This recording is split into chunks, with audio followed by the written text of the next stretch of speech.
जैसे कि हम सभी जानते हैं कि इस दुनिया में कोई भी ऐसा इंसान नहीं है जो कभी भी अपने जीवन काल में एक छोटी सी गलती ना किया हो। मगर क्या आपको पता है, हमारे जीवन में कुछ ऐसी भी गलतियां या पापों की सजा हमें नहीं भुगतनी पड़ती है। हमारे जीवन काल में कुछ ऐसे पल आते हैं जिस समय में हम यदि कोई भी गलती करते हैं या पाप करते हैं जाने अनजाने में, तो हमें उसकी सजा नहीं मिलती है। तो आज के वीडियो में हम जानेंगे कि ऐसा कौन सा समय होता है जिस समय में किए हुए पापों की गलतियां हमें नहीं भुगतनी पड़ती है। पौराणिक कथाओं के अनुसार एक समय में पृथ्वी पर एक मांडव नाम के ऋषि हुए। वे बहुत बड़े तपस्वी व धर्मात्मा थे। एक दिन उनके आश्रम की ओर कुछ लोग भागते हुए उनकी ओर आ रहे और वे लोग ऋषि के शरण में मांगने लगे। वे लोग एक चोर थे जो किसी राज्य में चोरी करके भाग रहे थे और उनके पीछे राज्य के सैनिक उसका पीछा कर रहे थे। तो वैसे भी चोर महर्षि मांडव के आश्रम में छुपने के लिए उससे विनती करने लग गए। महर्षि को मालूम नहीं था कि यह लोग चोरी करके आ रहे हैं, यह सभी चोर हैं। महर्षि ने उनकी विनती सुनकर उसे छुपने के लिए उस समय अपने आश्रम में जगह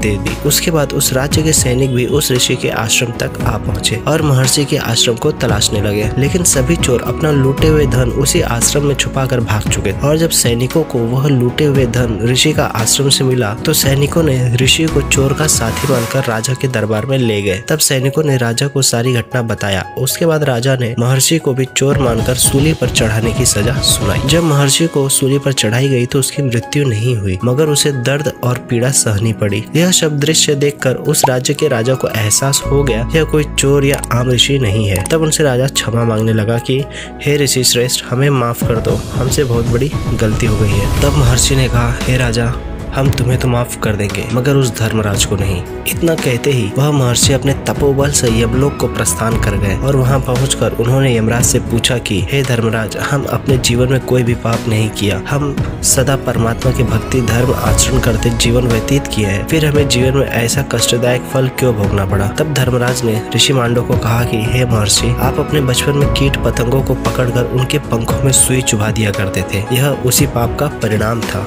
यह सुनकर मांडव ऋषि ने धर्मराज से कहा कि धर्मशास्त्रों के अनुसार जन्म से लेकर 12 वर्ष की आयु तक बालक जो भी कर्म करता है या पाप करता है वह नहीं माना जाता है, क्योंकि जन्म से लेकर इस आयु तक वह अज्ञान होता है। आपसे बहुत बड़ी गलती हुई है, इसका परिणाम आपको भी भुगतना होगा, ऐसा ऋषि ने धर्मराज से कहा। तब महर्षि मांडव ने धर्मराज को श्राप देते हैं कि तुम पृथ्वी लोक पर जाकर मानव के रूप में जाने अनजाने में गलतियां करोगे और जब तुम विद्वान होगे तुम्हारी नीति कोई नहीं मानेगा। इसी श्राप के कारण धर्मराज द्वापर युग में विदुर के रूप में जन्म लिया था। तो दोस्तों, यही वजह है कि भगवान भी बाल्यपन में जाने अनजाने में किए हुए गलतियों को माफ कर देते हैं। तो दोस्तों, इस वीडियो से अब हमें ये तो समझ आ गया कि जन्म से लेकर 12 वर्ष की उम्र तक इंसान के किए हुए कर्मों का फल उसे नहीं भोगना पड़ता है, क्योंकि वह अज्ञान होने के कारण उसके सारे कर्मों को माफ कर दिया जाता है। और फिर जब वो धीरे धीरे उसके अंदर ज्ञान आने लगता है तब उसके धर्म और अधर्म कर्मों से परिचित होने लगता है। आपको ये वीडियो कैसा लगा हमें भी कमेंट करके जरूर बता देना और ऐसे ही वीडियोस के लिए चैनल को भी सब्सक्राइब कर लेना। सब्सक्राइब करना बिल्कुल फ्री है और अगर आपका YouTube हिंदी में है तो फिर इस वीडियो के नीचे लिखा होगा सदस्यता ले, तो उसे भी प्रेस कर देना, उसे भी दबा देना। मिलते हैं फिर से अगले वीडियो में।